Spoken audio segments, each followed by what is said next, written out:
Bau tanah basah masih pekat melekat di mukenaku. 3 hari. Baru 3 hari aku mengantarkan Rian, putra sematawayangku, ke tempat peristirahatan terakhirnya. Gundukan tanah merah itu bahkan belum sempat mengering, masih basah oleh sisa hujan semalam dan air mataku yang tak kunjung berhenti. Jiwaku hancur. Duniaku runtuh. Setiap tarikan napas terasa seperti sayatan sembilu. Di kamar ini, di kamar Rian, aku memeluk baju piyama bergambar dinosaurus yang terakhir kali ia kenakan. Harum tubuhnya masih tersisa di sana, campuran wangi susu dan minyak telon. Tapi, ironisnya, di luar kamar ini, di rumah yang kubangun dengan jerih payahku sendiri, suara tawa dan alunan musik gamelan justru terdengar riuh. Bukan, ini bukan tahlilan hari ketiga untuk anakku. Ini adalah pesta pernikahan. Pernikahan suamiku, Bagas. 2 hari lalu, tepat setelah pemakaman Rian, Bagas pulang bukan untuk memelukku. Dia pulang bersama ibunya, mertuaku, dan seorang wanita lain. Wanita yang kutahu bernama Sinta. Mereka datang membawa beberapa koper dan memerintahkan asisten rumah tangga untuk mulai mendekorasi rumah. Bagas, apa-apaan ini? Anakmu baru saja dikubur, teriakku histeris. Arini, jaga sikapmu, hardik mertuaku, perempuan tua yang tak pernah menyukaiku. Bagas dan Sinta sudah merencanakan ini jauh-jauh hari. Undangan sudah disebar. Catering sudah dibayar. Tidak mungkin dibatalkan hanya karena Rian. Hanya karena Rian. Seolah Rian, darah dagingnya sendiri, cucu kandungnya, adalah sebuah ketidaknyamanan kecil. Bagas, pria yang dulu menangis haru saat Rian lahir, hanya berdiri mematung di belakang bahu ibunya. Tatapannya dingin, tak ada duka di sana. Rian sudah tenang, Arini. Hidup harus terus berjalan. Hidup berjalan dengan cara menggelar pesta di atas kuburan anakmu yang masih basah. Lalu, wanita itu, Sinta, melangkah maju. Dia muda, cantik dengan riasan tebal, dan menatapku dengan tatapan meremehkan. Dia mengenakan gaun sutra mahal yang membalut tubuhnya. Mbak Arini, katanya dengan suara yang dibuat-buat lembut, kami turut berduka. Tapi ini sudah takdir. Mbak harus ikhlas. Lagi pula, Mas Bagas butuh pendamping yang bisa mengurusnya, yang setara. Setara? Kata itu menusukku. Mertuaku selalu memuja Sinta. Calon menantu idaman. Begitu katanya. Punya karir cemerlang, bawa mobil mewah. Mobil mewah. Sesuatu dalam diriku bergejolak. Sebuah kepingan memori yang kabur berusaha muncul ke permukaan.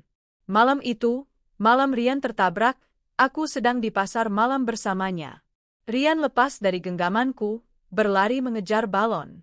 Lalu sebuah sedan hitam mewah melaju kencang, menghantam tubuh kecil itu, dan langsung tancap gas melarikan diri. Hit and run. Tabrak lari. Rian kritis selama 2 hari di ICU. 2 hari itu, Bagas tidak pernah muncul. Dia bilang ada urusan kantor mendadak di luar kota. Aku berjuang sendirian, memegang tangan mungil Rian, membisikkan doa, sampai akhirnya monitor jantung itu menunjukkan garis lurus. Bagas baru muncul di pemakaman, meneteskan air mata buaya, lalu segera sibuk mempersiapkan ini. Getar di ponselku menyadarkanku dari lamunan. Sebuah pesan dari nomor tak dikenal. Mbak Arini, saya satpam kompleks. Saya tahu ini berat. Tapi saya harus sampaikan. Mobil yang menabrak Rian, saya ingat plat nomornya. Itu mobil operasional kantor Mas Bagas. Dan yang menyetir bukan Mas Bagas, tapi perempuan muda. Darahku serasa berhenti mengalir. Ponselku bergetar lagi. Pesan kedua. Kali ini sebuah video pendek. Rekaman CCTV buram dari pos satpam. Sedan hitam mewah itu. Plat nomornya B1416 SGI. Mobil kantor Bagas. Dan saat pintu mobil itu terbuka sejenak di bawah lampu jalan sebelum kabur, aku melihatnya. Wajah panik Sinta. Napasku tercekat. Jadi perempuan ini, pelakor ini, dialah yang membunuh anakku. Dan Bagas? Suamiku? Dia tahu. Tentu saja dia tahu. Itulah mengapa dia keluar kota. Dia tidak menjenguk anaknya yang sekarat karena dia sibuk menutupi jejak kejahatan kekasihnya. Dia mengubur rahasia itu bersama jasad putra kandungnya sendiri. Mertuaku? Mereka pasti tahu. Mereka lebih memilih menantu kaya yang membawa mobil perusahaan, meskipun mobil itu berlumuran darah cucu mereka, daripada aku, istri sah yang dianggap tak setara. Tawa riang Sinta terdengar dari lantai bawah. Mereka sedang melakukan prosesi siraman, sepertinya. Kemarahan yang begitu pekat, lebih kelam dari duka, mulai menjalari hatiku. Kesedihanku tidak hilang, tapi kini ia memiliki teman, kebencian yang murni. Aku bangkit dari lantai. Air mataku berhenti mengalir, digantikan oleh kobaran api di mataku. Mereka pikir aku akan diam saja, menangis di kamar sementara mereka merayakan kebahagiaan di atas kematian anakku? Oh, mereka salah besar. Aku berjalan ke meja rias, membuka laci. Bukan, aku tidak mencari pistol atau pisau. Aku mengambil ponselku. Aku teringat sesuatu. Beberapa minggu lalu, Sinta, dalam kebodohannya menyetir ngebut di jalan kompleks, juga menyerempet sepeda anak Pak RT. Pak RT marah besar tapi Sinta kabur. Warga kompleks sudah geram dengan mobil mewah yang selalu ugal-ugalan itu. Jemariku menari di atas layar.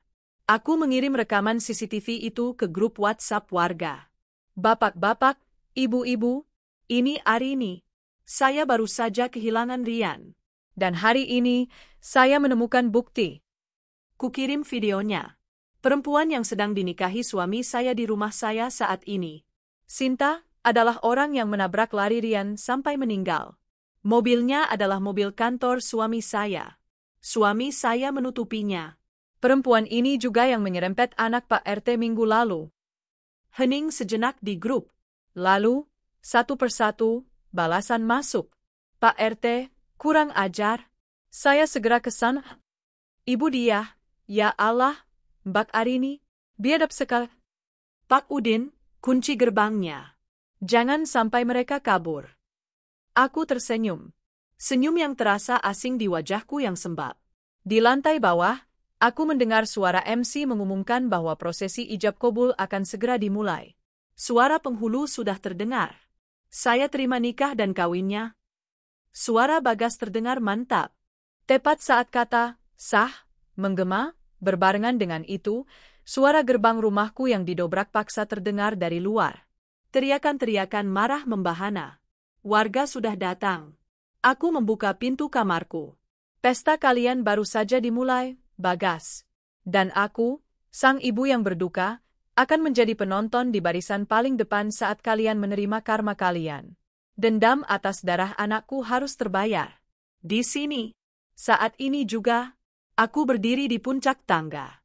Mukena yang kupakai untuk mendoakan Rian semalam masih melekat di badan, kontras dengan gemerlap gaun kebaya putih gading yang dikenakan Sinta dan jas mahal yang dipakai Bagas di bawah sana. Bau tanah kuburan Rian masih menempel padaku. Bau anyir darah anakku seolah masih tercium di udara, bersaing dengan aroma catering mewah dan wangi parfum para tamu undangan. Suara penghulu baru saja selesai menggema, diikuti tepuk tangan beberapa tamu undangan yang tak tahu apa-apa. Bra! Pintu utama rumahku didobrak. Suara tepuk tangan itu langsung mati, digantikan pekikan ngeri. Pak RT masuk lebih dulu, wajahnya merah padam menahan amarah. Di belakangnya, puluhan warga, bapak-bapak membawa pentungan kayu, ibu-ibu dengan wajah geram, menyemut masuk ke dalam ruang tamu yang telah disulap menjadi pelaminan. Musik gamelan berhenti mendadak. MC yang tadinya tersenyum lebar, kini pucat pasi dan menjatuhkan mikrofonnya. Ada apa ini, Pak RT? Kalian tidak sopan. Ini acara saya, teriak Bagas, berusaha menjaga wibawanya, meski tangannya gemetar. Sinta, si pengantin baru, langsung bersembunyi di balik punggung Bagas. Wajah cantiknya yang terpoles riasan mahal kini pias ketakutan. Acara katamu, Bagas? Suara Pak RT menggelegar. Acara pernikahan di atas kuburan anak yang masih basah. Kalian fitnah. Kalian iri, jerit mertuaku, mencoba maju. Tapi dia langsung didorong mundur oleh kerumunan ibu-ibu. Fitnah katamu. Pak RT mengangkat ponselnya tinggi-tinggi, memperlihatkan video CCTV yang kukirim. Ini bukti. Menantu kesayanganmu ini, perempuan biadab ini, yang menabrak Rian sampai meninggal. Dan dia kabur. Mata Sinta membelalak ngeri. Dia menatap Bagas, mencari perlindungan. Dan bukan cuma Rian, seorang warga lain menimpali. Anak saya diserempet sama mobil itu juga minggu lalu. Dia pikir jalan kompleks ini sirkuit balap. Dasar perempuan sombong. Pamer mobil kantor. Pembunuh. Satu teriakan itu seolah menjadi komando. Kekacauan pecah. Amarah warga yang terpendam meledak seketika. Hajar pembunuhnya. Warga pertama yang berhasil menjangkau pelaminan adalah Pak Udin, yang anaknya juga nyaris celaka karena Sinta. Tangannya langsung menjambak rambut Sinta yang tersanggul indah. Mahkota pengantinnya jatuh menggelinding di lantai. Sakit. Mas Bagas, tolong, jerit Sinta melengking. Bagas mencoba melindungi istri barunya. Jangan sentuh dia. Kalian bisa saya tuntut. Tuntut? Kamu juga sama saja, Bagas. Pak RT mendorong Bagas hingga tersungkur. Kamu suami macam apa? Anakmu dibunuh pelakor, kamu malah sibuk menutupi dan menikahinya. Otakmu di mana? Bek. Pukulan dan tendangan mendarat di tubuh Bagas. Jas mahal yang ia kenakan untuk hari bahagianya kini robek dan ternoda debu. Warga tak peduli. Mereka melihat Bagas sebagai pengkhianat, ayah yang tak punya hati. Meja-meja catering terbalik. Piring-piring pecah. Makanan mewah tumpah ruah di lantai keramik, terinjak-injak oleh amuk massa. Dekorasi bunga yang indah luluh lantak. Para tamu undangan berlarian keluar, menyelamatkan diri, berteriak ngeri menyaksikan dua mempelai itu menjadi bulan-bulanan. Sinta ditarik dari pelaminan. Gaun kebaya putihnya kini kotor dan robek di beberapa bagian. Riasannya luntur berantakan oleh air mata ketakutan dan keringat. Ampun, bukan saya. Ampun, ratapnya. Bukan kamu. Buktinya jelas, perempuan setan. Seorang ibu menarik Sinta hingga jatuh. Aku masih di sana. Di puncak tangga. Menonton semuanya. Aku tidak menangis. Anehnya, sudut bibirku justru tertarik ke atas. Aku tertawa. Bukan tawa bahagia. Ini tawa yang getir, tawa yang menyakitkan, tawa dari seorang ibu yang baru saja melihat keadilan untuk darah dagingnya. Aku tertawa melihat kemewahan palsu mereka hancur berkeping-keping, sama hancurnya seperti hatiku 3 hari ini. Dendam kematian anakku. Sedikit terbayar. Tanpa aku harus turun tangan. Tanpa aku perlu mengotori tanganku sendiri. Warga telah menjadi perpanjangan tanganku, menjadi palu godam karma untuk mereka. Mertuaku, perempuan tua yang selalu menghinaku dan memuja Sinta, hanya bisa menjerit histeris di sudut ruangan. Dia mencoba melerai, tapi tak ada yang mendengarkannya. Dia tak bisa berbuat apa-apa. Dia hanya bisa melihat miris anak kesayangan dan menantu pujaannya itu babak belur dihajar warga. Dia menatapku. Matanya memohon. Memintaku menghentikan ini. Aku hanya membalas tatapannya dengan tatapan dingin sedingin es. Dulu, kemana matanya saat aku memohon agar Bagas menjenguk Rian di rumah sakit? Kemana hatinya saat aku meraung-raung di pemakaman? Cukup, bapak-bapak. Bisa mati mereka, teriak Pak RT akhirnya, setelah melihat Bagas dan Sinta benar-benar terkapar tak berdaya di lantai. Napas warga masih memburu. Amarah mereka sedikit reda, berganti menjadi rasa jijik melihat dua manusia tak berdaya itu. Bagas mengerang. Wajahnya lebam, bibirnya sobet. Sinta menangis tanpa suara, tubuhnya gemetar hebat. Mereka terbaring di lantai yang kotor, di antara sisa-sisa pesta pernikahan mereka yang gagal total. Mertuaku merangkak, memeluk tubuh Bagas yang sudah tak berbentuk. Dia meraung-raung. Aku tak peduli. Perlahan, aku menuruni anak tangga satu persatu. Suara langkah kakiku terdengar jelas di tengah keheningan yang mencekam pasca amukan. Aku melangkah melewati piring pecah dan makanan yang berserakan. Aku berhenti tepat di depan mereka bertiga. Bagas, Sinta, dan mertuaku. Mereka menatapku dengan campuran rasa sakit, takut, dan benci. Aku menatap mereka dengan tatapan kosong. Hatiku sudah mati rasa untuk mereka. Pesta yang meriah, bisikku pelan, namun cukup terdengar oleh mereka. Kutarik napas panjang. Bagian pertama pembalasanku selesai. Sekarang, Bagian kedua. Membersihkan sampah dari rumahku. Keheningan yang mencekam menggantung di udara, dipecahkan hanya oleh suara erangan kesakitan Bagas dan isak tangis Sinta yang tersengal-sengal. Mertuaku masih meraung, tapi lebih mirip lolongan putus asa. Warga berdiri mengelilingi mereka, napas masih memburu, pentungan kayu di tangan mereka kini terkulai di sisi tubuh. Aku menuruni anak tangga terakhir. Mukenaku menyapu pecahan piring dan kelopak mawar yang tadinya disebar untuk menyambut pengantin. Pesta yang meriah, kataku lagi, kali ini lebih keras. Suaraku serak, tapi stabil. Mertuaku mendongak. Wajah tuanya basah oleh air mata dan ingus. Arini, kamu tega. Kamu panggil mereka. Kamu biarkan suamimu dipukuli. Aku tertawa. Tawa kering yang keluar dari tenggorokan yang sakit karena menangisi Rian selama 3 hari. Suami? Aku menunjuk Bagas yang berusaha bangkit namun gagal. Suami yang mana, Bu? Yang sibuk memilih jas pengantin saat anaknya diicu? Yang membiarkan pembunuh anaknya tidur di ranjangnya? Atau yang menggelar pesta di rumah ini 3 hari setelah anak kandungnya sendiri masuk liang lahat? Mataku beralih ke Sinta, yang gemetar di lantai. Gaun putihnya kini berwarna coklat lumpur dan noda makanan. Dan dia, menantu idaman ibu. Aku menatap Sinta dengan kebencian murni. Kau pikir mobil mewah perusahaan itu bisa membeli nyawa anakku? Kau pikir kau bisa bersembunyi di balik kekayaan palsumu setelah membunuh Rian? Aku tidak sengaja. Cicit Sinta, bibirnya bengkak. Tidak sengaja. Amarahku meledak untuk pertama kalinya. Kau tancap gas. Kau kabur. Kau biarkan anakku tergeletak di aspal. Dan kau, Bagas, aku menendang kakinya, kau tahu. Kau tahu semua dan kau menutupinya. Arini, sudah, hentikan. Bagas mengerang. Belum, kataku dingin. Ini baru permulaan. Aku berbalik menghadap Pak RT dan warga. Bapak-bapak, ibu-ibu, terima kasih. Terima kasih sudah membantu saya menuntut keadilan untuk Rian. Sama-sama, Mbak Arini. Manusia seperti mereka ini pantasnya memang begini, sahut Pak RT. Apa kita serahkan ke polisi sekarang, Mbak? Polisi? Ya, itu adalah rencanaku. Tapi tidak sekarang. Memenjarakan mereka sekarang terlalu mudah. Mereka akan dirawat, dilindungi di dalam sel. Tidak. Aku ingin mereka merasakan neraka di dunia lebih dulu.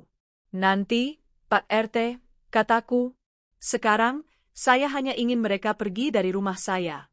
Saya ingin membersihkan rumah ini dari kotoran mereka. Apa maksudmu? Ini rumah Bagas. Ini rumah anakku. Pekik mertuaku, mencoba berdiri. Ini dia. Momen yang kutunggu. Rumah anakmu. Aku berjalan ke laci di bawah televisi, mengambil sebuah map tebal berisi dokumen. Aku melemparkannya ke lantai di depan mertuaku. Baca itu, bentakku. Rumah ini, beserta seluruh isinya, adalah milikku. Dibeli lunas dengan uang warisan almarhum ayahku, jauh sebelum aku menikah dengan anakmu yang tak berguna ini. Namaku, Arini binti Haryono. Nama kalian tidak ada selembar pun di sertifikat ini. Wajah mertuaku dan Bagas berubah menjadi pucat pasi. Mereka tahu itu benar. Bagas tidak pernah punya uang. Dia hanya menumpang hidup padaku, berlindung di balik karirnya yang ternyata palsu, yang hanya bisa memberinya mobil operasional untuk membunuh anakku. Kalian semua, kataku, suaraku kini sedingin es, hanyalah parasit. Aku tidak membuang waktu. Adrenalin dan duka memberiku kekuatan yang tak ku ketahui kumiliki. Aku maju, mencengkeram kerah jas Bagas yang sobek. Kain itu basah oleh keringat dan mungkin sedikit darah. Berdiri. Kuseret tubuhnya yang lemas tapi masih sadar itu melintasi lantai. Dia terlalu sakit untuk melawan. Arini. Lalu aku mencengkeram rambut Sinta yang sudah acak-acakan. Kau juga, pembunuh. Ah, sakit. Lepas. Kuseret mereka berdua. Seperti menyeret 2 karung sampah. Melintasi ruang tamu yang hancur, melewati sisa-sisa pelaminan mereka, menuju pintu depan yang sudah terbuka lebar. Warga memberi jalan, membentuk barisan, menonton dalam diam. Keluh. Aku mendorong mereka berdua dengan sekuat tenaga hingga mereka jatuh terguling di teras, lalu terguling lagi menuruni tangga kecil dan mendarat di rumput halaman yang basah. Mereka terkapar di sana.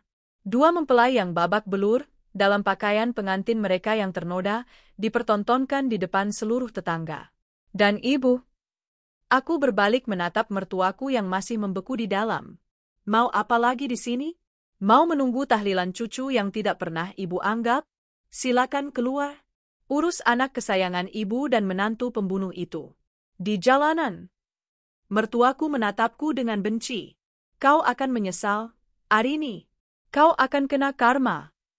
Karma sudah datang, Bu. Dan dia baru saja menerima ijab kabulnya di lantai. Jawabku datar.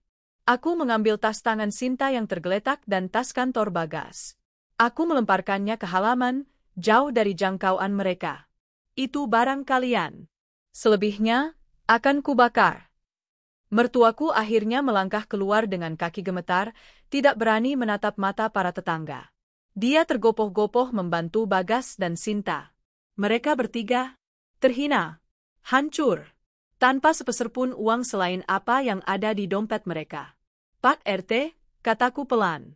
Tolong pastikan mereka pergi dari kompleks ini. Siap, Mbak Arini. Akan kami kawal. Bagas menatapku, matanya menyiratkan sesuatu. Penyesalan? Bukan. Hanya kebencian dan rasa sakit. Kamu akan bayar ini. Desisnya. Aku melangkah maju ke teras, berdiri di bawah cahaya lampu. Dengar, kataku kepada mereka bertiga. Pergi. Dan jangan pernah kembali. Kalau dalam hitungan 10 menit kalian masih di sini, atau aku melihat bayangan kalian lagi, aku akan langsung telepon polisi. Aku akan serahkan bukti CCTV ini. Aku akan pastikan Sinta membusuk di penjara karena tabrak lari dan pembunuhan. Dan kau, Bagas, aku menatap suamiku, mantan suamiku, akan kuadukan sebagai kaki tangan yang membantu pelarian dan menyembunyikan kejahatan. Kalian berdua akan habis. Ancaman itu berhasil. Ketakutan akan penjara jauh lebih besar daripada rasa sakit fisik mereka. Dengan tertatih-tatih, Sinta dan Bagas saling berpegangan, dipapah oleh mertuaku, mereka berjalan terseok-seok meninggalkan gerbang rumahku. Warga menyoraki mereka, mencemooh. Aku menonton sampai mereka menghilang di tikungan jalan. Lalu, aku berbalik, menatap rumahku yang hancur. Puing-puing pesta pernikahan mereka. Aku menutup pintu. Klik. Suara kunci diputar terdengar begitu nyaring di rumah yang mendadak senyap. Para warga sudah mulai bubar, berbisik-bisik. Aku sendirian. Di tengah kehancuran ini, kakiku lemas. Aku merosot ke lantai, bersandar di pintu. Tangisku yang tadi kutahan akhirnya pecah. Bukan tangisan lega. Bukan tangisan kemenangan. Aku menangis untuk Rian. Anakku. Sudah selesai, Nak. Mereka sudah pergi. Ibu sudah usir mereka? Bisikku di antara isak tangis. Rumah ini sudah bersih dari sampah. Tapi hatiku masih berdarah. Dan pembalasanku belum selesai. Ini baru babak pertama. Malam itu adalah malam terpanjang dalam hidupku. Setelah pintu terkunci dan suara cemoohan warga di luar memudar, rumah ini terasa 100 kali lebih besar. Dan 1000 kali lebih sepi. Kehancuran di ruang tamu adalah pemandangan yang surreal. Sisa-sisa pelaminan yang miring, taplak meja bernoda kuah rendang dan lumpur, pecahan kristal dari gelas sampanye, dan aroma anyir dari catering yang basi bercampur dengan bau keringat amarah. Ini adalah monumen kegagalan pernikahan mereka. Ini juga monumen kehancuran hidupku. Aku tidak membersihkannya. Tidak malam itu. Aku melangkah melewatinya, seolah berjalan di atas medan perang. Aku langsung menuju kamar Rian. Satu-satunya tempat di rumah ini yang masih suci, yang tidak ternoda oleh pengkhianatan mereka. Aku memeluk guling dinosaurusnya. Dingin. Tak ada lagi kehangatan tubuh mungil itu. Malam itu, aku tidak tidur. Aku hanya duduk di kegelapan, membiarkan duka dan amarah berperang di dalam diriku. Duka menangis, meratapi Rian. Amarah menggeram, merencanakan langkah berikutnya. Saat azan subuh berkumandang, perang di dalam diriku berakhir. Amarah telah menang. Duka tidak hilang, tapi ia menjadi bahan bakar. Mereka mengambilmu dariku, nak, bisikku pada foto Rian di meja belajar. Ibu akan pastikan mereka tidak punya apa-apa lagi untuk diambil. Ibu akan hanguskan semua. Aku bangkit. Mandi. Mengenakan pakaian terbaikku, bukan pakaian duka. Aku mengenakan blazer hitam yang tajam dan celana bahan. Aku berdandan. Aku harus terlihat kuat, bahkan jika hanya untuk diriku sendiri. Langkah pertama, memutus sumber kehidupan mereka. Uang. Aku menyalakan laptopku di meja makan, di tengah sisa-sisa kekacauan. Aku membuka situs internet banking. Kemarahanku kembali tersulut saat melihat riwayat transaksi. Tagihan catering, 150 juta. Dekorasi, 80 juta. Kebaya Sinta, 65 juta. Jas Bagas, 30 juta. Semua dibebankan ke rekening gabungan kami. Rekening yang 90% isinya adalah uang warisan ayahku. Bagas, suamiku, telah menggunakan uangku untuk membiayai pernikahannya dengan perempuan yang membunuh anakku. Jemariku gemetar, tapi bukan karena ragu. Aku membuka rekening baru atas namaku sendiri. Dalam 5 menit, aku mentransfer setiap rupiah yang tersisa dari rekening gabungan ke rekening baruku. Aku sisakan 0. Bulat. Lalu, aku menelepon call center bank. Selamat pagi, saya Arini Haryono. Saya minta pemblokiran permanen untuk semua kartu kredit tambahan atas nama Bagas Pratama, nomor sekian-sekian. Saat ini juga, boleh kami tahu alasannya, Bu? Pencurian dan penyalahgunaan dana untuk aktivitas kriminal, kataku dengan suara datar dan dingin.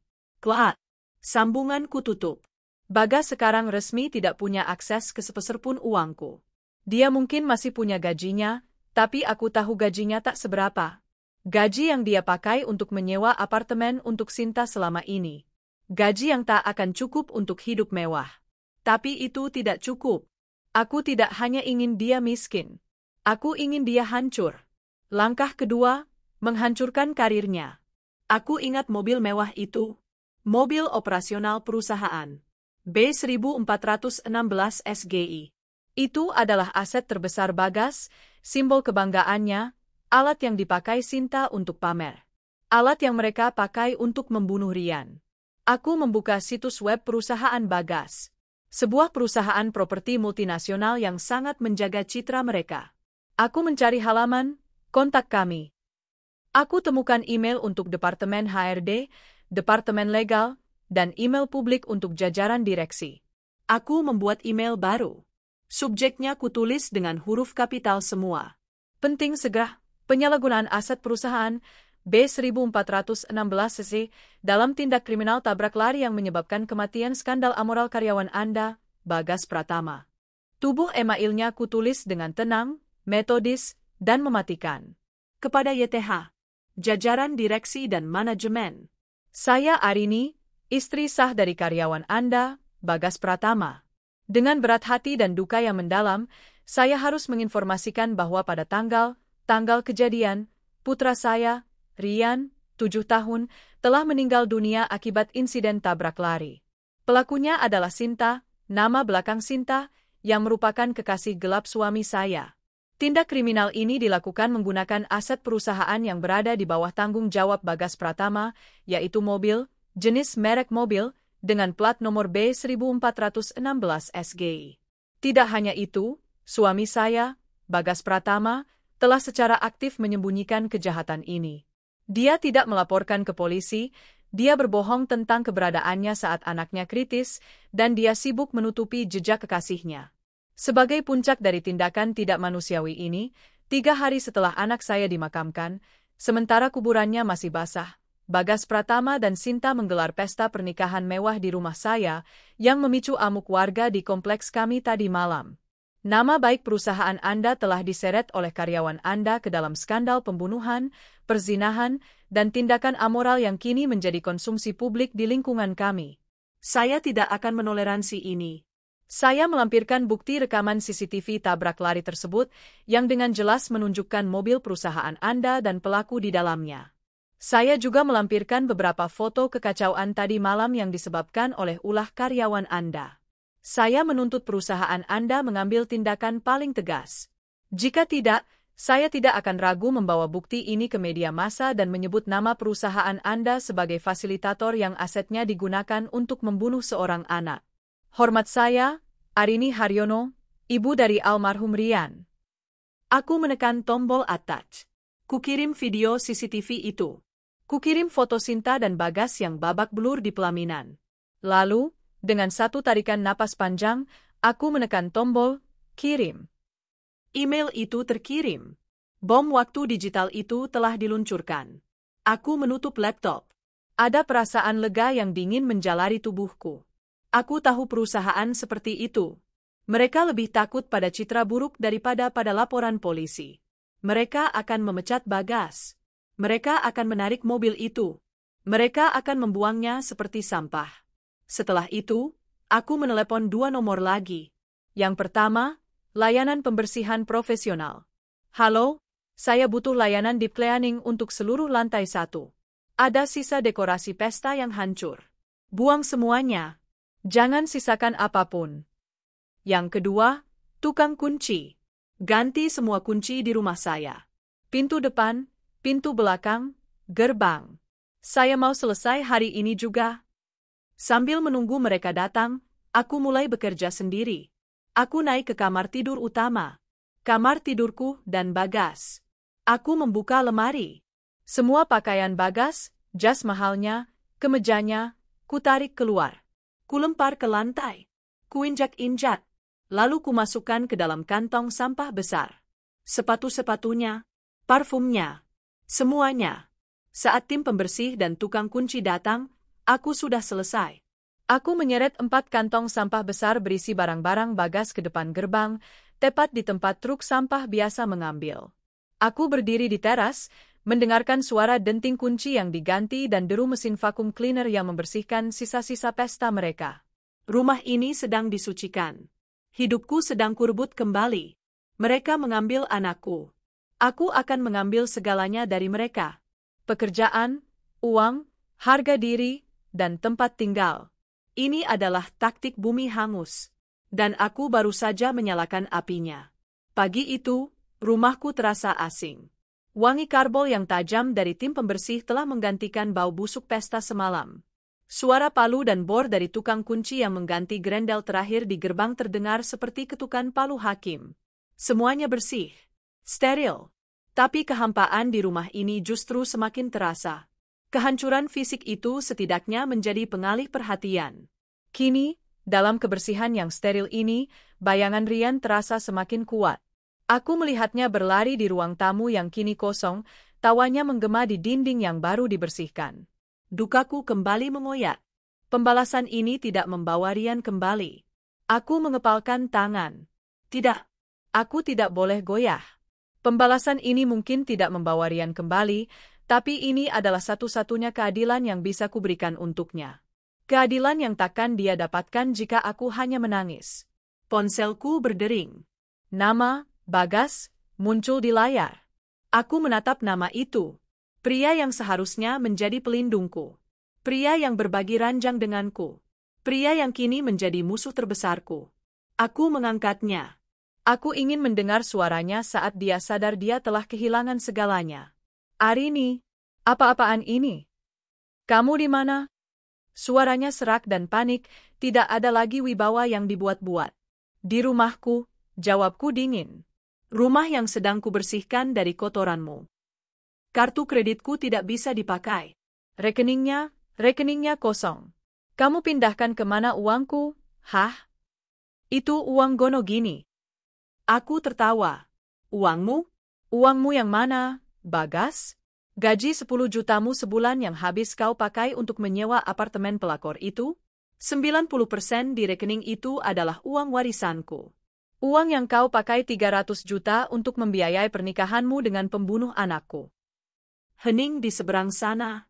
Dia tahu dia kalah telak. Kamu akan menyesal, Arini. Aku akan tuntut. Tuntut saja, potongku. Silakan. Aku sudah siapkan pengacara. Dan saat kita bertemu di pengadilan, aku akan pastikan seluruh ruang sidang melihat video CCTV tabrak lari itu. Aku akan pastikan hakim tahu kau bersekongkol menyembunyikan pembunuhan. Kau pikir kau akan dapat, gono gini? Kau akan dapat sel penjara, Bagas. Kudengar napasnya tercekat. Kamu iblis. Desisnya. Kamu yang menciptakan aku, jawabku, lalu kututup teleponnya. Tak lama kemudian, giliran nomor mertuaku yang menelepon. Aku tidak menjawab. Aku hanya menekan tombol, blokir. Aku tidak punya waktu lagi untuk mendengar lolongan perempuan tua itu. Aku menyeduh kopi. Tangan kiriku masih gemetar, tapi tangan kananku, yang memegang cangkir, terasa mantap. Aku menunggu.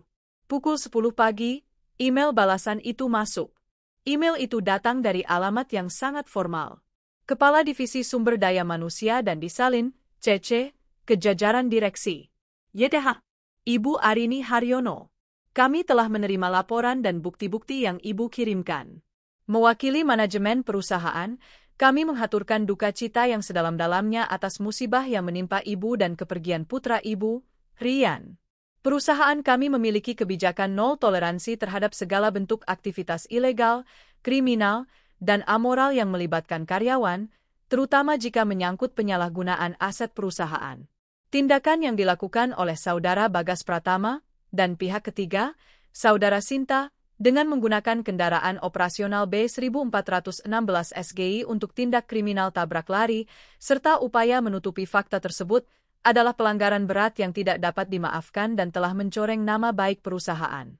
Maka, terhitung hari ini, Saudara Bagas Pratama secara resmi telah dinonaktifkan dari seluruh tugasnya. Proses pemutusan hubungan kerja, PHK, sedang berjalan dan akan selesai dalam 1x24 jam. Seluruh fasilitas, termasuk asuransi dan akses perbankan perusahaan, telah dihentikan. Tim kami juga telah kami kirimkan untuk menarik paksa unit kendaraan operasional B1416 SGI dari lokasi terakhir yang terdeteksi oleh GPS kami. Kami harap tindakan tegas ini dapat memberikan sedikit keadilan bagi Ibu. Sekali lagi, kami turut berduka. Hormat kami, nama Kepala HRD. Aku membaca email itu 3 kali. Dipecat. Diberhentikan dengan tidak hormat. Mereka juga menarik mobilnya. Saat ini juga, sebuah senyum sinis tersungging di bibirku. GPS. Tentu saja mobil semahal itu punya GPS. Aku meraih kunci mobilku. Aku harus melihat ini. Aku tahu di mana kemungkinan besar mereka berada. Tak jauh dari kompleks, ada sebuah motel melati yang kumuh. Satu-satunya tempat yang mau menerima 3 orang dengan pakaian pesta yang robek dan wajah babak belur tanpa uang muka. Aku melajukan mobilku pelan. Dan benar saja. Di depan lobi motel yang catnya sudah mengelupas itu, pemandangan neraka mini sedang tersaji. Mobil sedan hitam mewah itu, mobil pembunuh Rian, berdiri angkuh di parkiran. Di depannya, sebuah truk derek besar milik perusahaan dan satu mobil operasional lain, mungkin berisi tim aset atau keamanan, telah memblokir jalannya. Bagas, Sinta, dan mertuaku ada di sana. Mereka sepertinya baru bangun, atau mungkin tidak tidur sama sekali. Bagas masih memakai kemeja sisa jasnya yang kotor, wajah lebamnya terlihat jelas di bawah sinar matahari pagi. Sinta menangis histeris, gaunnya yang kemarin putih gading kini terlihat seperti lap kotor. Mertuaku duduk di trotoar, memegangi kepalanya. Bapak tidak bisa begini. Ini aset saya. Ini fasilitas saya, teriak Bagas pada 2 pria berbadan tegap berseragam safari. Maaf, Pak Bagas. Sesuai surat perintah, unit ini harus kami tarik. Status Bapak sudah bukan karyawan lagi per pagi ini. Mohon serahkan kuncinya, kata pria itu dengan tegas. Ini salah paham. Saya dijebak. Istri saya? Kami tidak peduli urusan rumah tangga Bapak. Kami hanya menjalankan perintah. Jika Bapak tidak kooperatif, kami akan panggil polisi, ancam pria itu. Polisi? Kata keramat itu membuat Bagas mundur. Saat itulah, dia melihatku. Aku berhenti di seberang jalan, di dalam mobilku, jendela terbuka sedikit. Mata kami bertemu. Wajahnya yang tadi panik kini berubah menjadi seringai penuh kebencian. Dia menunjuk ke arahku. Kamu. Ini semua ulahmu, Arini. Jalan sialan. Sinta dan mertuaku ikut menoleh. Mereka menatapku seolah aku adalah hantu. Aku tidak bereaksi. Aku hanya menatapnya datar. Bagas mencoba berlari ke arah mobilku, tapi dua satpam perusahaan itu langsung menahannya. Pak Bagas, tenang. Aku akan bunuh kamu, Arini. Aku akan bunuh kamu, teriaknya, meronta-ronta dalam cengkeraman satpam. Aku hanya memandangnya. Melihat pria yang dulu kupuja, kini terlihat begitu hina. Meronta seperti anjing gila di pinggir jalan. Aku memundurkan mobilku sedikit, lalu memajukannya. Kudekatkan mobilku ke arah truk deret. Tin, tin. Aku membunyikan klakson 2 kali. Tendet. Para petugas, Bagas, Sinta, semua menatapku. Aku menurunkan kaca jendelaku sepenuhnya. Ambil saja mobilnya, Pak, kataku dengan suara yang jelas terdengar oleh mereka semua. Mobil itu sudah dipakai untuk membunuh anak saya. Mungkin masih ada sisa darahnya di bemper depan. Silakan dicek. Wajah Sinta langsung pucat pasi seperti mayat. Dia muntah di trotoar. Para petugas keamanan itu terkejut, saling berpandangan, lalu menatap Bagas dengan jijik. Itu adalah pukulan terakhirku. Aku menutup kaca jendelaku. Aku memutar mobilku, meninggalkan mereka di sana. Di spion, aku melihat Bagas akhirnya terkulai lemas. Dia tahu dia sudah habis. Para petugas mulai mengaitkan mobil mewah itu ke truk deret. Mereka resmi terdampar. Tanpa uang, tanpa pekerjaan, tanpa rumah, dan tanpa kendaraan. Harga sebuah pengkhianatan. Dan ini masih belum cukup untuk membayar nyawa Rian. Asap knalpot truk derek itu memudar di kejauhan, membawa serta bangkai mobil mewah, simbol terakhir dari status dan kekuasaan mereka. Yang tersisa di pelataran motel kumuh itu adalah keheningan yang memekakkan. Bagas, Sinta, dan mertuaku berdiri mematung di trotoar yang kotor. Sisa muntahan Sinta masih ada di dekat kakinya. Beberapa orang di warung kopi seberang jalan menatap mereka, berbisik, dan ada yang tertawa. 3 manusia dalam balutan pakaian pesta yang kini compang-camping dan kotor. Seorang pengantin pria dengan wajah lebam. Seorang pengantin wanita dengan riasan luntur dan gaun robek. Seorang ibu yang rambutnya kusut masai. Mereka adalah tontonan yang menyedihkan. Dan di tengah keheningan itu, bom waktu kedua meledak. Bukan dari aku, tapi dari antara mereka sendiri. Ini, suara mertuaku bergetar, bukan lagi karena tangis, tapi karena amarah yang tertahan. Dia menoleh ke Sinta, matanya menyala-nyala. Ini semua gara-gara kamu, perempuan sial. Plak, tamparan keras mendarat di pipi Sinta yang sudah bengkak. Sinta terjengkang kaget, lebih kaget karena tamparan itu datang dari wanita yang selama ini memujanya setinggi langit. Ibu, pekit Sinta, tidak terima. Jangan panggil aku ibu. Gara-gara kamu. Gara-gara kesombonganmu bawa mobil ngebut, Rian mati. Gara-gara Rian mati, Arini mengamuk. Dan sekarang? Sekarang lihat. Mertuaku menunjuk ke jalanan yang panas. Anakku kehilangan pekerjaan. Kita terusir. Kita jadi gembel. Ini semua salahmu, pembunuh. Kenapa jadi aku? Sinta balas berteriak, rasa takutnya berubah menjadi histeris. Aku nyetir mobil itu karena Mas Bagas yang kasih. Dia yang bilang pakai saja untuk pamer. Dan dia yang menyuruh aku diam setelah kejadian itu. Mata mereka berdua kini beralih ke Bagas. Pria yang menjadi pusat dari semua ini. Bagas berdiri dengan napas terengah-engah. Wajahnya pucat. Dia menatap ibunya, lalu menatap Sinta. Desisnya. Kalian berdua yang membuat hidupku hancur. Bagas, pekik ibunya, tak percaya. Ibu yang dari dulu meracuniku, membandingkan Arini dengan perempuan lain. Ibu yang memuja Sinta hanya karena dia bawa mobil mewah. Lalu dia berbalik ke Sinta. Wajahnya kini begitu menakutkan, seringai kebencian menggantikan cinta yang dulu ia umbar. Dan kamu, perempuan bodoh, sudah kubilang hati-hati. Gara-gara kamu tidak becus menyetir, kamu menabrak anakku. Anakku sendiri. Dan sekarang lihat, pekerjaanku hilang. Uangku habis. Semuanya habis? Tapi, Mas, kamu bilang kamu akan tanggung jawab.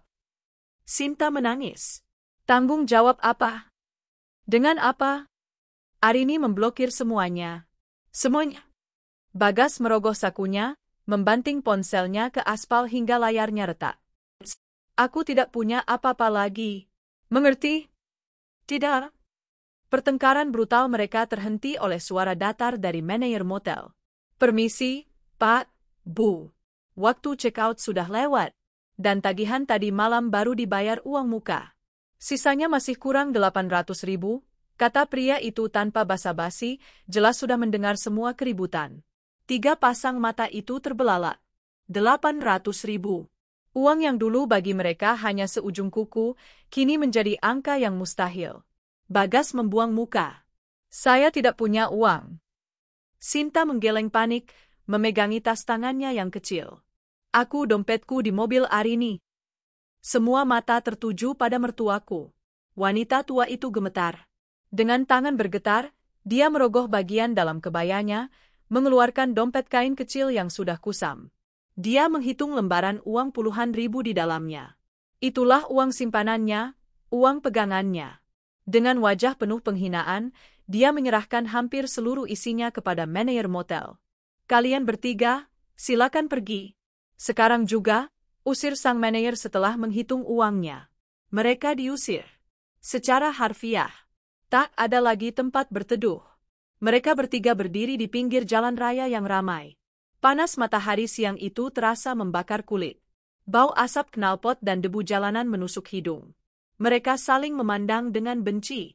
Ikatan cinta, ikatan keluarga, ikatan persekongkolan, semua putus. Sinta tiba-tiba terduduk di trotoar, menangis meraung-raung. Aku takut, Mas. Arini dia tidak main-main, isaknya. Dia punya videonya. Dia akan lapor polisi. Aku akan dipenjara, aku akan dipenjara karena membunuh Rian. Ketakutan itu kini menjadi nyata. Bagas menatapnya tanpa iba. Itu urusanmu. Bagas? Apa? Kau pikir aku akan ikut denganmu ke penjara? Kau yang menyetir. Bukan aku. Tapi kamu menyembunyikannya. Buktikan, tantang Bagas. Mertuaku hanya menatap kosong ke jalan. Menantu idaman. Anak kesayangan. Harta. Semua lenyap dalam 24 jam. Bagas mulai berjalan. Entah kemana. Hanya berjalan menjauh. Mas Bagas, tunggu. Jangan tinggalkan aku. Sinta berlari kecil, tertatih-tatih dengan sisa gaun pengantinnya, mencoba mengejar. Mertuaku, setelah terdiam beberapa saat, akhirnya bangkit dengan langkah berat. Dia tidak punya pilihan selain mengikuti anak laki-laki satu-satunya. Aku tidak perlu ada di sana untuk melihatnya. Aku bisa membayangkannya dengan jelas. 3 orang itu berjalan gontai di bawah terik matahari, tanpa tujuan, tanpa uang, tanpa masa depan. Hanya ada rasa takut akan bayang-bayang penjara. Hanya ada kehancuran dan penyesalan yang tak berujung. Mereka kini hidup dalam neraka yang mereka ciptakan sendiri. Dan ini masih belum selesai. Aku kembali ke rumah. Rumah yang kini bersih secara fisik, namun sunyi senyap. Suara mesin penyedot debu dan wangi karbol tidak bisa menghilangkan gema jeritan Sinta atau erangan Bagas. Dan yang paling menyakitkan, kesunyian ini juga tidak bisa mengembalikan tawa Rian. Adrenalin dari pembalasanku luntur. Yang tersisa adalah aku, sendirian, di sebuah rumah besar yang kosong. Aku berjalan ke kamar Rian. Semuanya masih sama seperti saat terakhir kali dia tinggalkan. Spray bergambar mobil balap masih terpasang, sedikit kusut. Di meja belajarnya, ada sebuah kertas gambar.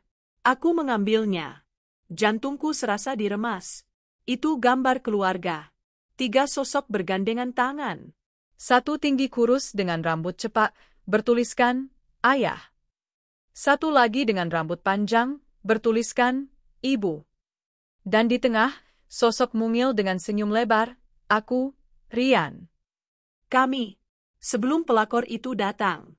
Sebelum mobil perusahaan itu merenggut segalanya. Air mataku jatuh, menetes tepat di atas gambar, Ayah. Kemarahan yang tadi membara kini padam, digantikan oleh gelombang duka yang dingin dan menusuk. Pembalasan itu, aku berhasil. Aku menghancurkan mereka. Aku membuat mereka merasakan apa yang pantas mereka dapatkan. Tapi Rianku tidak kembali. Aku duduk di tepi ranjang Rian, memeluk gambar itu. Aku menangis. Bukan tangisan histeris seperti di pemakaman. Ini tangisan yang hening, tangisan yang dalam, tangisan menerima kenyataan bahwa aku kini benar-benar sendirian. Ponselku bergetar. Sebuah nomor baru. Aku tidak mengenalnya. Sebuah pesan masuk. Arini, ini aku, Bagas. Aku mohon, tolong jangan lapor polisi. Kami sudah tidak punya apa-apa. Tolong kasihani ibu, dia sudah tua. Aku minta maaf. Minta maaf. Kata yang terlambat diucapkan. Kata yang tidak ada artinya. Aku teringat saat aku meneleponnya dari ruang ICU, menangis, memohon dia pulang karena kondisi Rian kritis. Dia hanya menjawab, aku sibuk, meeting. Rian akan baik-baik saja. Sibuk. Sibuk mempersiapkan pernikahannya. Jemariku menekan tombol balasan. Minta maafmu tidak akan mengembalikan nyawa Rian. Kukirim. Pesan kedua masuk lagi. Sinta, dia sangat ketakutan. Dia salah. Dia akan gila jika masuk penjara. Tolong, Arini. Apa yang harus kami lakukan agar kamu mau memaafkan kami? Aku menatap foto Rian di dinding kamar. Dia tersenyum, ompong. Aku tahu apa yang harus kulakukan. Penjara? Penjara terlalu nyaman untuk mereka. Di penjara mereka diberi makan, diberi tempat tidur. Mereka akan menjalani hukuman yang pasti dan setelah itu bebas. Tidak. Aku ingin hukuman yang tidak pernah berakhir. Aku tidak akan melapor polisi. Bukan untuk kalian, tapi untukku. Aku tidak sudi mengotori namaku dengan urusan kalian lagi. Kukirim. Tapi, kutulis pesan berikutnya, CCTV itu aman bersamaku. Video itu ada di laptopku, di cloud, di brankas ban. Satu langkah salah dari kalian, satu kali saja aku mendengar nama kalian lagi, atau kalian berani muncul di dekatku satu detik itu juga, video itu akan sampai ke meja polisi. Kukirim. Sekarang, hiduplah dengan itu. Hiduplah setiap hari sambil bertanya-tanya apakah hari ini adalah hari di mana aku berubah pikiran. Hiduplah dalam bayang-bayang ketakutan. Itulah penjara kalian. Penjara seumur hidup. Pesan itu terkirim. Centang biru. Dibaca. Tidak ada balasan lagi. Aku memblokir nomor itu. Aku tahu apa yang baru saja kulakukan. Aku baru saja mengikatkan tali tak kasat mata ke leher mereka bertiga. Aku memegang kendalinya. Mereka mungkin bebas berjalan di jalanan, tapi mereka tidak akan pernah benar-benar bebas. Setiap sirine ambulans akan terdengar seperti sirine polisi bagi mereka. Setiap orang yang memandang mereka terlalu lama akan terlihat seperti mata-mataku. Mereka akan hidup dalam paranoid. Mereka akan saling menyalahkan. Rasa bersalah dan ketakutan akan menggerogoti mereka dari dalam, jauh lebih efektif daripada sel penjara. Ini adalah hukuman yang setimpal. Sementara itu, di sebuah emperan toko yang sudah tutup, 3 sosok duduk dalam kegelapan. Bau got dari selokan di dekat mereka menusuk hidung. Sinta gemetar hebat setelah membaca pesan terakhir Arini. Ponsel yang mereka pakai, ponsel pinjaman dari seorang kuli panggul yang iba, tergeletak di antara mereka. Dia tidak akan memenjarakan kita? Bisik Sinta, tapi suaranya tidak terdengar lega. Justru semakin ketakutan. Bagas tertawa.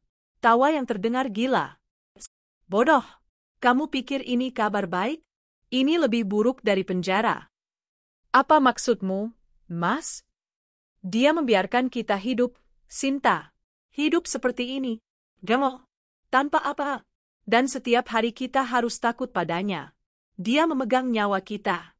Dia bisa saja 10 tahun dari sekarang, saat kita pikir semua aman, dia kirim video itu. Kita tidak akan pernah tenang. Tidak akan pernah. Mertuaku, yang sedari tadi diam, tiba-tiba angkat bicara. Suaranya parau. Anakku, Rian itu. Dia mulai menangis. Tangisan seorang nenek yang terlambat menyadari kesalahannya. Dia membenci kita, Bagas. Dia benar. Kita-kita yang membiarkan cucuku mati. Diam, Bu, bentak Bagas. Semua sudah terlambat. Aku ingin pulang. Isak Sinta. Aku ingin pulang ke kampung. Pulang? Pakai apa? Dan kau pikir di kampung kau aman? Arini tahu semua data dirimu. Dia bisa temukan kamu di mana saja. Ketakutan itu kini merayap, mengunci mereka. Kehancuran mereka total. Bukan hanya kehancuran materi, tapi kehancuran mental. Malam itu, di emperan toko itu, mereka tidak tidur. Mereka hanya duduk, diselimuti kegelapan dan bayang-bayang rasa bersalah. 3 orang yang terikat oleh kejahatan, kini saling membenci, dan hidup hanya untuk menunggu kapan palu keadilan Arini akan jatuh. Hari-hari berlalu dalam keheningan yang tebal. Rumah itu sudah bersih. Tidak ada lagi jejak pelaminan, tidak ada lagi pecahan piring, tidak ada lagi noda lumpur di lantai. Jasa pembersih profesional telah bekerja dengan baik. Tukang kunci sudah mengganti setiap lubang kunci di rumah. Secara fisik, rumah ini kembali menjadi milikku. Tapi di dalam, aku masih terperangkap di ruang tamu yang hancur itu. Adrenalin yang memompa darahku selama 48 jam terakhir, amarah, kebencian, rencana pembalasan, semua itu telah surut. Yang tersisa adalah sebuah lubang hitam menganga di dadaku. Lubang hitam yang memiliki satu nama, Rian. Aku menghabiskan 2 hari pertama hanya di kamarnya. Aku tidak makan. Aku tidak tidur. Aku hanya duduk di lantai, memeluk piyama dinosaurusnya.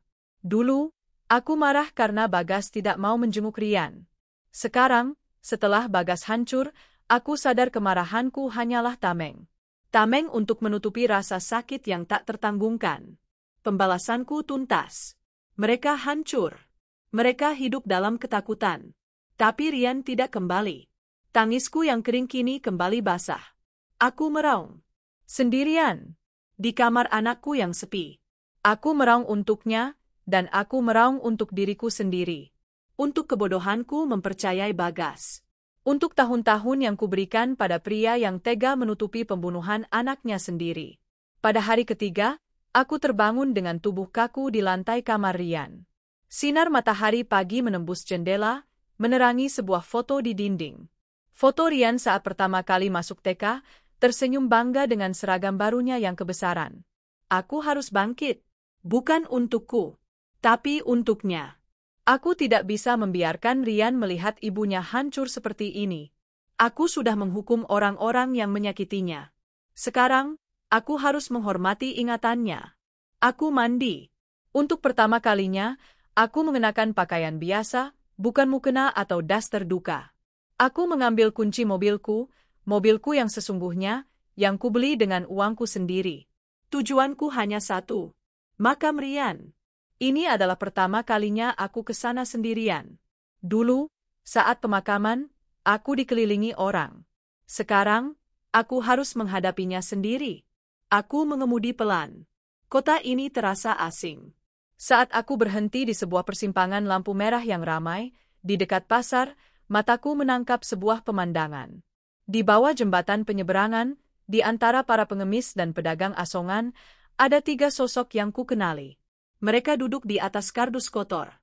Mertuaku, dengan kebaya yang sama, kini terlihat puluhan tahun lebih tua. Rambutnya yang biasanya disanggul rapi kini acak-acakan dan kotor. Dia hanya menatap kosong ke aspal. Di sebelahnya, Sinta. Wajahnya yang dulu cantik kini kusam, legam terbakar matahari. Dia sedang menangis sesenggukan, sambil memegangi perutnya. Dan Bagas. Berdiri. Dia sedang berdebat sengit dengan seorang tukang parkir. Sepertinya dia mencoba meminta uang. Tukang parkir itu mendorongnya hingga Bagas tersungkur. Bagas, mantan manajer yang dulu gagah dengan jas mahal, kini tersungkur di debu jalanan, diteriaki, gembel, oleh tukang parkir. Lampu berubah hijau. Mobil di belakangku membunyikan klakson. Aku mengalihkan pandanganku. Aku tidak merasakan apa-apa. Tidak ada tawa kemenangan. Tidak ada kepuasan. Tidak ada juga iba. Mereka hanya bukan siapa-siapa. Mereka adalah hantu. Masalah yang sudah selesai. Aku menginjak gas dan melaju, meninggalkan mereka dalam neraka yang mereka ciptakan. Beberapa menit kemudian, aku tiba di pemakaman. Aku berjalan melintasi nisan-nisan lain. Di sana, Di bawah pohon Kamboja, gundukan tanah itu masih basah sisa hujan semalam. Taburan bunga sudah layu. Aku berjongkok, membersihkan rumput liar kecil yang mulai tumbuh. Mengganti bunga yang layu dengan mawar putih segar yang kubawa. Assalamualaikum, Nak. Bisikku. Tenggorokanku tercekat. Rian, Sam, Ibu datang? aku mengelus nisan kayu sementaranya. Mereka sudah dapat balasannya, Nak. Orang-orang jahat yang mengambil kamu dari ibu, mereka sudah dihukum. Mereka tidak akan bisa menyakiti siapa-siapa lagi. Air mataku kembali menetes, tapi kali ini terasa berbeda. Ini bukan air mata amarah. Ini air mata rindu. Ibu di sini sekarang. Ibu sendirian di rumah. Rumah kita sepi sekali tanpamu. Ibu kangen. Ibu kangen sekali. Aku terisak di sana, mencurahkan semua sisa sakitku di atas tanah kuburnya. Tapi kamu jangan khawatirkan ibu, ya, kataku sambil berusaha tersenyum di antara air mata. Ibu kuat. Ibu harus kuat. Untuk kamu. Ibu akan terus hidup. Ibu akan menata hidup ibu lagi. Ibu akan selalu kirim doa untuk kamu setiap hari. Ibu janji. Aku duduk di sana selama berjam-jam. Bercerita padanya tentang hari-harinya di sekolah, tentang mainannya yang belum sempat kubelikan. Aku berdoa, membacakan Yasin hingga suaraku serak. Saat matahari mulai condong ke barat, aku merasa sedikit lebih ringan. Beban di pundakku terangkat. Pembalasan dendam telah memberiku keadilan. Tapi di makam ini, di depan anakku, aku menemukan sesuatu yang lain. Aku menemukan tujuanku. Tujuanku bukan lagi untuk menghancurkan mereka. Mereka sudah hancur. Tujuanku sekarang adalah untuk hidup. Menjalani sisa hidupku dengan membawa cinta Rian di hatiku. Menata kembali puing-puing ini menjadi sesuatu yang baru. Aku bangkit. Mengelus nisan itu sekali lagi. Ibu pulang dulu, ya, sayang. Besok ibu datang lagi. Aku berjalan meninggalkan pemakaman dengan langkah yang lebih tegap. Hidup tanpa Rian baru saja dimulai. Dan aku siap menghadapinya. Aku kembali ke rumah. Untuk pertama kalinya, aku masuk tanpa merasakan sesak. Tanah kuburan Rian yang tadi kupegang seolah telah menyerap sisa amarah dan dendamku. Yang tersisa kini hanyalah aku dan ruang-ruang kosong yang penuh kenangan. Aku berjalan melewati kamar tidur utama, tempat aku pernah berbagi tawa dan air mata dengan Bagas. Kini rasanya seperti kamar hotel asing. Aku masuk ke kamar tamu, tempat pelaminan itu seharusnya berdiri. Kini bersih, tapi dingin. Lalu aku berhenti di depan pintu kamar Rian. Aku membukanya pelan. Semuanya masih sama. Tapi kini aku melihatnya dengan mata yang berbeda. Ini bukan lagi rumah. Ini adalah museum. Museum kenangan indah bersama Rian, dan museum pengkhianatan menyakitkan dari Bagas. Aku tidak bisa hidup di dalam museum. Rianku tidak ada di dinding-dinding ini. Dia ada di sini, di hatiku, dan di peristirahatan tenangnya. Keputusan itu datang dengan cepat dan mantap. Aku harus pergi. 1 bulan kemudian. Sebuah spanduk, dijual, tergantung di depan gerbang rumahku yang kini terkunci rapat. Aku sudah mengurus semuanya. Rumah ini, rumah warisan ayahku yang ternoda, akan kujual. Uangnya tidak akan kupakai untuk diriku sendiri. Di dalam, hanya ada beberapa kotak kardus. Kotak pertama berisi barang-barang Rian. Album fotonya, piyama dinosaurusnya, gambar keluarga yang ia buat, dan beberapa mainan kesayangannya. Ini adalah harta karunku. Kotak kedua berisi pakaianku dan dokumen penting. Saat aku sedang menyegel kotak terakhir, Pak RT datang untuk berpamitan. Mbak Arini jadi pindah? Tanyanya dengan raut wajah prihatin. Aku mengangguk, tersenyum tipis. Senyum tulus pertamaku dalam waktu yang sangat lama. Iya, Pak. Saya mau memulai hidup baru. Di tempat yang baru. Syukurlah, Mbak. Ikhlaskan semua, ya. Oh ya? Pak RT tampak ragu. Ada apa, Pak? Itu soal mereka bertiga, katanya pelan. Mbak tidak perlu khawatir lagi. Mereka tidak akan pernah mengganggu Mbak. Aku diam, menunggu. Seminggu yang lalu, lanjut Pak RT, saya kebetulan ke terminal kota. Saya lihat mereka. Ya Allah, Mbak, kondisinya mengenaskan. Bukan cuma kotor seperti gembel. Pak RT menggelengkan kepala. Ibunya Bagas duduk di pojokan, ngomong sendiri terus. Nangis, panggil-panggil nama Rian. Rian, cucuku, maafkan nenek. Begitu terus. Seperti sudah tidak waras. Jantungku berdesir, tapi bukan karena iba. Si Bagas, dia cuma duduk diam. Tatapannya kosong. Orang-orang lempar uang receh, dia tidak bergerak. Seperti mayat hidup. Lalu perempuan itu, tanyaku pelan. Si Sinta itu, kata Pak RT, suaranya merendah. Dia yang paling parah. Dia histeris. Teriak-teriak sendiri. Dia lihat tukang ojek pakai helm, dia langsung teriak, jangan lapor polisi. Bukan aku. Jangan ambil videonya. Dia lari-lari ketakutan, dikejar bayangannya sendiri. Pak RT menatapku. Penjara yang Mbak Arini berikan untuk mereka, ternyata lebih kejam dari penjara polisi. Mereka hancur, Mbak. Hancur dari dalam. Aku menghela napas panjang. Itu bukan lagi urusan saya, Pak. Mereka sudah memilih jalan mereka sendiri. Mbak benar.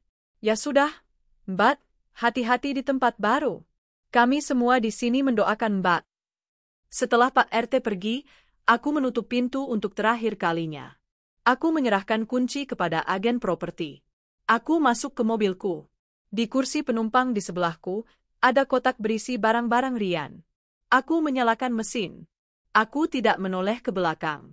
Aku melaju meninggalkan kompleks itu, meninggalkan masa laluku, meninggalkan pengkhianatan dan duka yang hampir menenggelamkanku.